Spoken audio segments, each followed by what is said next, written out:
Welcome back. We are now into section 7.3. Going to deal with some more identities, and these ones are called the double angle, the half angle, and a reduction formula, which we'll get to at the end of the section here. So again, like we always do, referring to the learning objectives, we're going to use double angle formulas, half angle formulas. We're going to use them just like we have for all the other things we've encountered, but we're going to use those to solve equations, verify identities, and find exact values. And then at the end, I don't know what video it will be, but excuse me, we'll use that reduction formulas to simplify expressions from higher powers to lower powers. So, kind of in the same manner as we've done the last couple sections here, might as well just show them to you. Check out the double angle identities. The double angles identities are named in part because there's a double angle on the inside, like you would imagine. Kind of a no-brainer, meaning that instead of one angle theta, you now have twice the angle theta for sine, cosine, and tangent. These formulas, again, have just been derived from other trig identities and that we've gone through over the semester, and we will be able to use these at our disposal on kind of an as-needed basis. So I use these probably more often than anything else of this section. Um, Yeah, we can reduce things at times. You just don't see it all that often, or even the half angles. But I will expose them to you, or you to them. And really, just pay attention if you can for this first section, as close as you can, because these double angles, if they come up, in other words, if you ever see the sine of a double angle, the cosine of a double angle, or the tangent of a double angle, we can convert uh, likewise, and just whatever it equals, that's what we use. And I should tell you that cosine has three different versions here, here, and here. And it doesn't matter which one you use, they're all the same. Okay? So just like the other section, let's just jump in and get going here. Look at example one. In example one, we'll say tangent of theta is -3/4 and in the, second quadrant. So if I'm drawing myself a picture here, there's theta. Tangent, if you remember, is opposite over hypotenuse, or excuse me, opposite over adjacent, right? So this has to be 3, and this is going to have to be 4, opposite TOA, right? Opposite over adjacent. And what's going to end up having to happen, because the whole term's negative in the second quadrant, we're really in the second quadrant over here, this x-axis would have to be -4. You get it? That's what would make all students take calculus. And the sine function here is positive, which means tangent is negative. Super important, I think you're seeing even in the last couple sections, that what you're given and where you are dictates the positive and negative answers and where you are in the unit circle, whether or not things are going to be correct or just slightly off. So make sure you know what's going on. And if I ask you just for, well, I don't know, just randomly, could you find the hypotenuse? Hopefully you could tell me, well, 3 squared plus 4 minus 4 squared equals c squared, just using the Pythagorean theorem. And if you work all that out, trust me, remember -4 squared is a positive. Maybe you can see this. And if you do the rest of the work, you can on your own, but that's just going to be 5. It's a special triangle called a Pythagorean triple. So you already know it's a 3, 4, 5 right triangle. Now the reason I bring that up is because if you're given some function, you will also be able to find the others as far as sine and cosine in this case, because looking at my triangle, this triangle in the second quadrant, my sine should be opposite over hypotenuse, right? So opposite over hypotenuse, and in the second quadrant, that's positive. And cosine will be adjacent over hypotenuse, and that one will be negative because it's in the second quadrant. Once you have sine, cosine, and tangent, if you ever want to use these double angle formulas, look at they're all made with sine, cosine, and tangent. So notice, again, I know I keep saying notice, but before we even get started to use these formulas, a lot of times, if you can get sine, cosine, and tangent, it'll be to your benefit greatly. Once you do that, all you have to do is just go for it. Meaning, if I'm being asked the sine of 2 theta, well, you should be able to come in here and say, well, you know what? That's just equivalent to, and I'm looking here, 2 sine theta cosine theta. And in my scenario, I already know what sine and cosine are. So it's 3/5. Don't forget the 2. 2 times 3/5 times negative 4/5. If I scroll down here just for some more room, what is it? 2 times 3 is 6 times 4 is negative 24/5. And that's my answer. Yes, it's that easy. So it's kind of nice this week in the sense that we're just playing with formulas and using identities to kind of verify themselves. So enjoy it while it's kind of laid back. And if you just missed that, just watch it again. And I'm going to challenge you to do the other two on your own, B and C. And when you come back, I'll show you how to do them. So pause the video, and when you come back, see what you come up with. See if it matches. And we're back. Of course, I'm just pretending my time, but hopefully you did all that work. And for the cosine of 2 theta, you can choose any of them. It does not matter.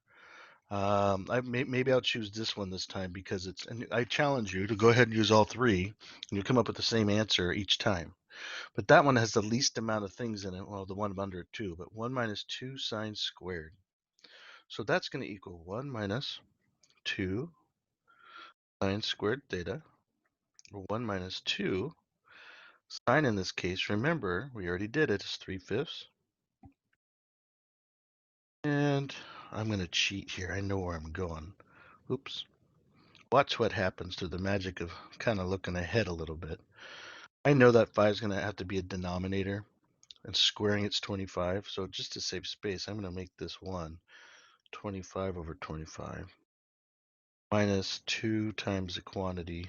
Now watch me again. I'm trying to save space. I don't even know why I'm trying to save space. 2 times 9/25 because I have to square the top and the bottom of the 3 and the 5. 25 over 25. Remember, that's just 1 minus 18 over 25. 7/25. So, and it is possible in these videos that I make a little algebra mistake, but please just get, if I ever make a mistake, usually when I say that I make one, if I make a mistake, just get the gist of what's going on. Take what you have, figure out where you're at, get the other trig functions as far as sine and cosine, here and here, and then go. So for tangent of 2 theta, right? Now, right off the bat, let's make things easy. The tangent, well, it is easy. You already know what the tangent is. You don't even have to use anything else. Using this formula, 2 times tangent theta over 1 minus tangent squared theta is just equivalent to 2 times, now here's our algebra, negative 3/4 all over 1 over 3/4. That's a negative. When I mess with that on the top, you can have negative 6/4 all over. Now again, I'm kind of looking at this 4 on the bottom, thinking 16. So 16 over 16, that's just 1, because I know I'm going to have to add that to that fraction, minus 9/16. Now it is minus because this minus here is this minus here. This negative 3, multiply negative 3 times negative 3 gives you a positive. So you're going to have a positive, but this minus still means you're subtracting. As I come down, minus 6/4 all over, what is that, 7/16? Here we go. I don't do this too often, but you have a top and a bottom. So you can write minus 6/4 divided by 7/16 if I'm showing all my work equals minus 6/4 times 16 over 7. That 4 goes into here 4 times. Minus 24/7. That's the exact answer. The exact answer for the first one. The exact answer for the second one. Exact answer. Make sure that you are familiar with what an exact answer is to begin with. That way you get the exact, final spot as everybody else should be getting. Now, here we go. Let's verify something, and this one might be a little tricky. But I think in our previous verifications or proofs, as I like to call them, we were working from the left side to the right side. And in this case, I'm looking at sine plus cosine squared, the quantity squared, and that's really just sine theta plus cosine theta. So I'm going to work on the right side and sine theta because I can make it and expand it out bigger and do more with it. But I want to finish here. Okay, that's where I want to stop. I want to end here. But remember, I can't use that when I'm verifying an identity going one way or the other. So watch what happens. The first terms, if I'm foiling this thing out, sine squared theta, right here. The outside terms, the sine theta cosine theta. And same thing for the inside terms. And you can put cosine first, doesn't matter, but just to stay consistent, sine theta, cosine theta. And then last but not least, cosine and cosine squared. Now check this out. You have two of them. So that's all going to equal 2 sine theta. Watch this magic, cosine theta. And I'm almost there. If you're looking, I already have this portion.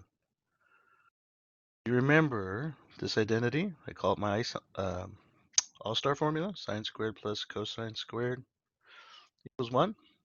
Well, check this out. Sine squared, cosine squared. So combined, they equal 1.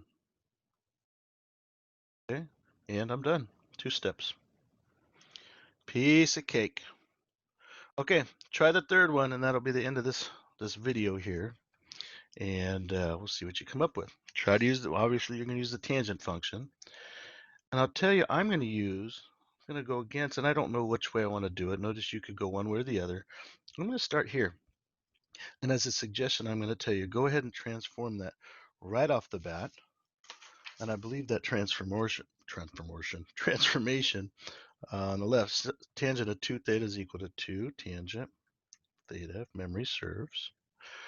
And let me do this and set myself up for later. All over, what is it? 1 minus tangent squared theta. So I'm going to start there, and I'm going to want to finish here, the right side. This time I'm going left to right. Pause the video, see if you can come up with it, manipulate stuff, and if you run into a roadblock, just do it again and again and again. It might look like I have this all down, but before I even make these videos, I'm working these problems out 2 or 3 different ways just to see different ways to explain them to you. So it's not like it just comes to me either, but just see what you can do and turn the video on here or pause it right now and then do the work. Be honest, try it, and I'll be here when you get back.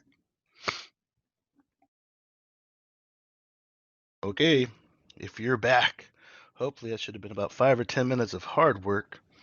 And my trick here is I'm looking where I want to finish, and I know I want this top part to be just a 2. And I have a 2 here.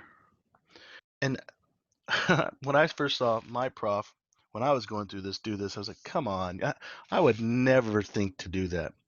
But the more you do, which was frustrating at the time, but the more often you hit these things, the more tricks you'll kind of amass in your kind of abilities bag. So check this out. It's dirty. So what I would suggest to do here is times everything. Remember, you can always times the top and bottom of a fraction as long as it's the same thing. And if you multiply 1 over tangent theta, that in effect will get rid of that and just leave you with the 2 on the top, which is where you wanted to finish. Now, once I get that close, I guess the goal is, because this has to come through and distribute to both those terms, so you're going to have 1 over tangent theta minus, well, you have tangent squared over tangent minus tangent theta. So what I usually do is I just take a jump off the plank and just try something without being afraid of messing it up. If I do, I can always try again, right? But it turns out, notice now my tangent is satisfied there, because that's here. And then 1 over tangent, that's just cotangent. So you just proved it. And it might look really easy, but I took 5 or 10 minutes of thought to come up with some version of that. So even if you ask me in the math lab, I might not have the answer right away, but eventually you kind of stumble upon some way to prove it. Now that's just one version, and there's a multiple ways or variety of ways that you could do this. And if you did it another way and you got to the end, good job too. Just has to be algebraically legal. Okay. Good job. That's it for now. I'll see you in the next video.